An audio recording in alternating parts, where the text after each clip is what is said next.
e dizer que esse tema da reforma tributária solidária revela claramente que nós, trabalhadores, temos projeto e propostas para o país. A FENAFISCO, a ANFIP, e eu tenho participado de algumas agendas em conjunto com essas duas entidades, demonstram claramente que nós, o povo brasileiro, temos uma proposta para superar o gargalo da amplíssima desigualdade que temos no nosso sistema tributário.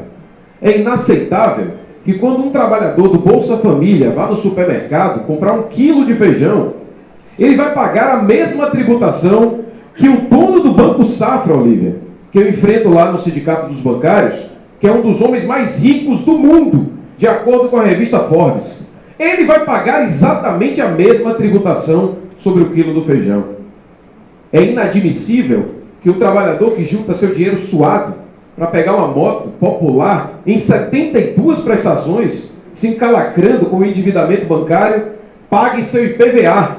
E o cara que pagou um jatinho, ou um jet ski, ou um iate, não paga IPVA. Estas são partes das aberrações que nós temos no sistema tributário brasileiro, que é, como disse Charles, um sistema altamente regressivo e concentrador de renda. O Thomas Piketty, que coordena essa publicação, mas que é fruto de um esforço coletivo de mais de 40 especialistas, que elaboraram 2 livros e 2 obras, que é esse texto da reforma tributária solidária, que deve se transformar, deputado Nelson Pellegrino, em projetos de lei, em PECs, para que nós possamos aprová-las ou fortalecer o debate diante de uma correlação de forças completamente desfavorável.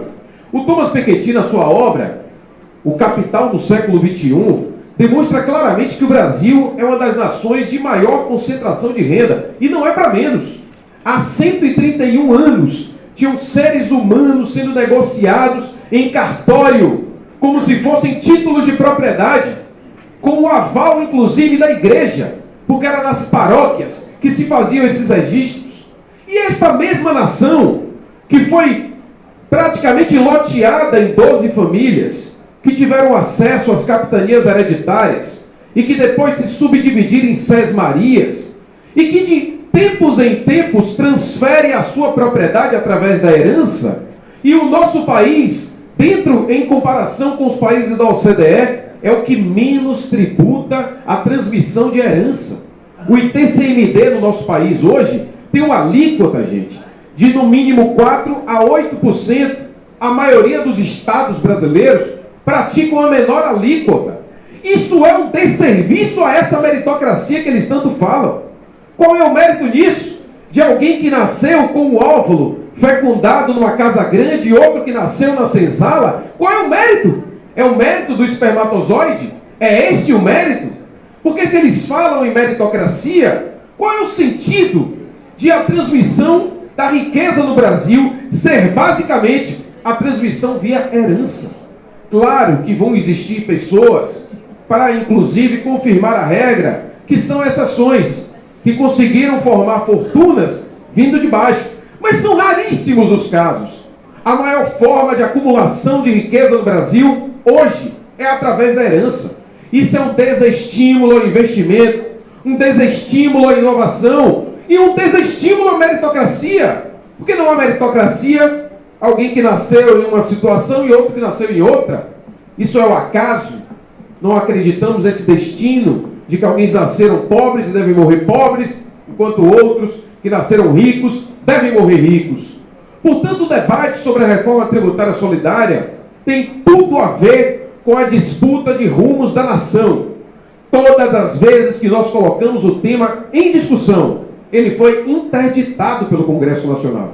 E ele foi interditado porque a ampla maioria dos componentes do Congresso Nacional são ligados a esses interesses. Os interesses que fizeram a isenção da tributação de lucros e dividendos lá em 95, os interesses que fizeram o achatamento da tabela do imposto de renda para livrar o pagamento daqueles que ganham muito no Brasil, a interdição que fizeram do imposto sobre grandes fortunas.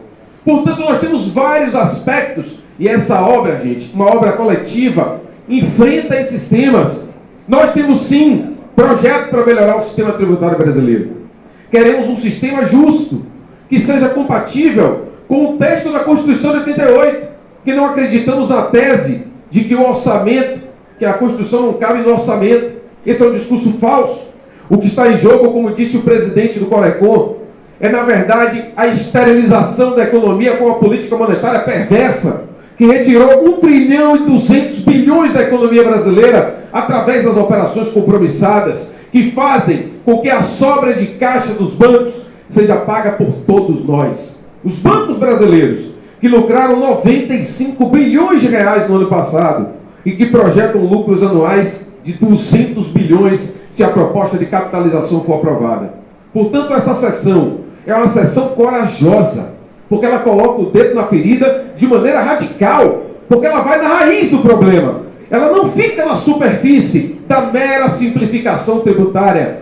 Ela não discute apenas melhorar os caminhos para diminuir as obrigações acessórias, que são temas importantes, mas que são periféricos diante do grande problema que temos no Brasil.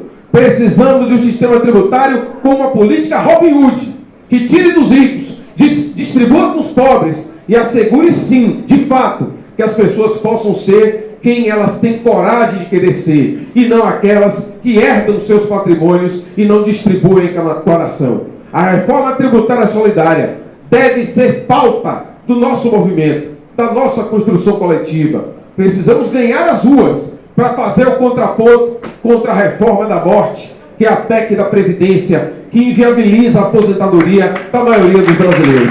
Parabéns, Olívia, parabéns a tudo que você faz. Vamos à luta para aprovar a reforma solidária.